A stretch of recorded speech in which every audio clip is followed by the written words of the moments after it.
Mesdames, Messieurs, bonjour et ravi de vous retrouver comme en 2017 dans ces studios de Viastoria à Schiltigheim pour cette conférence régionale de l'emploi territorial.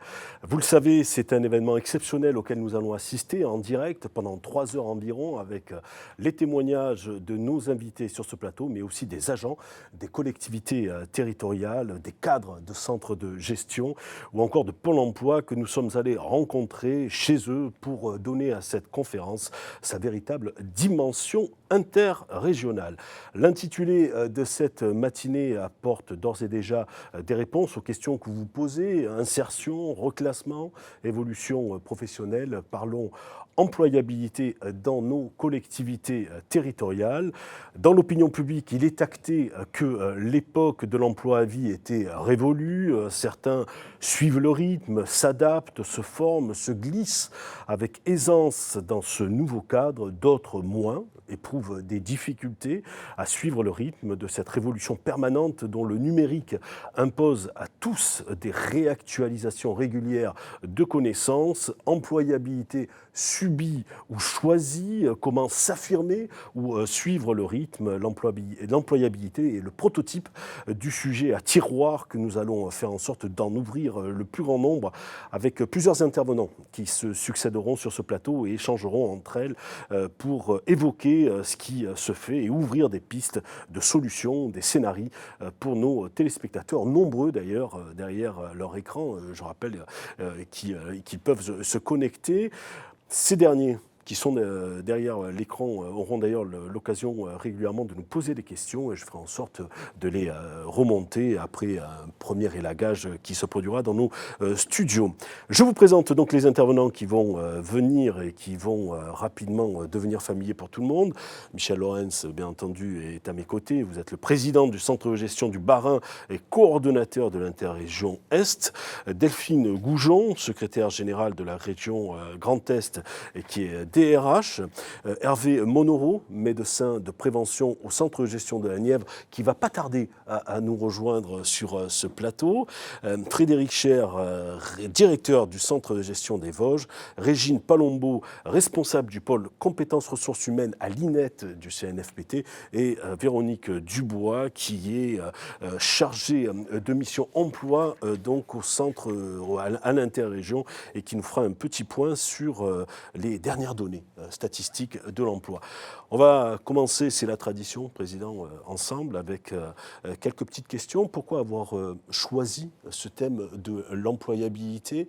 Est-ce qu'à l'instar finalement du privé, le public est confronté aussi à cette nécessité d'appréhender l'emploi sur une durée de plus en plus longue?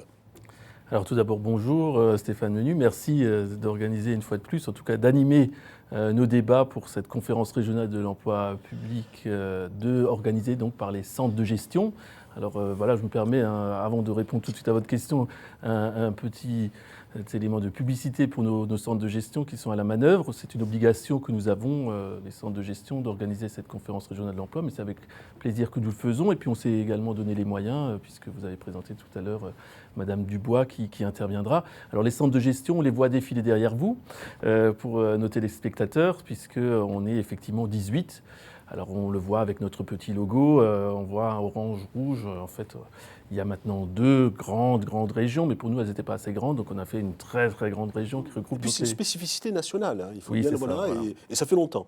Oui, vous êtes dans cette ça fait structuration. depuis longtemps, puisqu'on organisait préalablement les concours, et maintenant on s'est diversifié, on se coordonnait plutôt pour les concours, puisque c'est chaque centre de gestion qui organise des concours, mais on se coordonne à cette échelle plus grande des 18 centres de gestion, donc du Grand Est et de Bourgogne-Franche-Comté, et puis on travaille en essayant d'approfondir les sujets et de mutualiser à l'échelle qui nous semble la plus pertinente, ce que la loi aussi, dans le cadre aussi que la loi nous permet, pour toujours servir, puisque les centres de gestion sont là exclusivement pour servir les collectivités qui leur sont affiliées, voire même aussi d'autres collectivités. On s'ouvre aussi aux collectivités non affiliées, donc c'est-à-dire les plus grosses collectivités, pour leur offrir nos prestations. Et là, sur la thématique que nous avons aujourd'hui, celle de l'employabilité, effectivement, ça dépasse les collectivités qui sont simplement affiliées au centre de gestion. Alors, est-ce que c'est une actualité brûlante, l'employabilité ?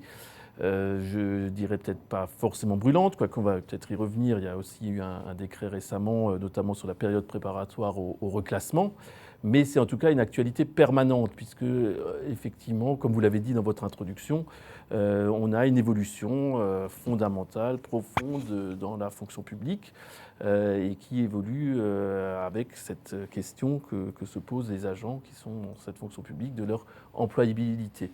Alors, on m'a donné 2 définitions, hein, je vais quand même vous les lire. Qu'est-ce que c'est l'employabilité ? J'ai la petite définition du ministère du Travail qui explique que c'est la capacité d'évoluer de façon autonome à l'intérieur du marché du travail, de façon à réaliser de manière durable par l'emploi le potentiel qu'on a en soi. Donc je pense que tous nos c'est la version optimiste, ça. Voilà, auront vu les choses. Mais en tout cas, vous avez déjà effectivement ciblé les éléments et cité les choses. On a une évolution fondamentale de la fonction publique et, comme vous l'avez cité aussi, qui s'accélère. Malheureusement, on le voit que nos concitoyens ne sont pas toujours conscients de cette évolution et de la rapidité auquel tous les agents de la fonction publique sont confrontés. Moi, je suis maire également d'une commune, et c'est vrai que mon secrétariat qui s'occupe de l'état civil ne remplit plus de fiches familiales d'état civil à la plume comme il y a 30 ans. Aujourd'hui, l'état civil a évolué, il y a des évolutions réglementaires phénoménales, le Parlement va encore s'en saisir, qui touchent véritablement les agents. Donc c'est des nouvelles questions, des nouvelles pratiques qui se font.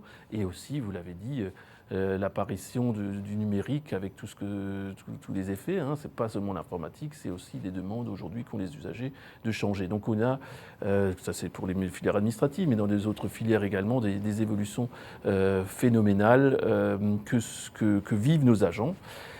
Certains sont à l'aise pour évoluer toujours dans leur emploi qui évolue en même temps, d'autres ne sont un peu moins à l'aise ou souhaitent vraiment changer, parce que l'autre aspect, c'est également qu'aujourd'hui, le public, la sociologie de nos agents souhaite également évoluer. Alors, sociologiquement, les agents vieillissent, on en sait malheureusement quelque chose, donc il y a aussi des éléments physiques qui rentrent en ligne de compte, des éléments psychologiques et puis des envies différentes.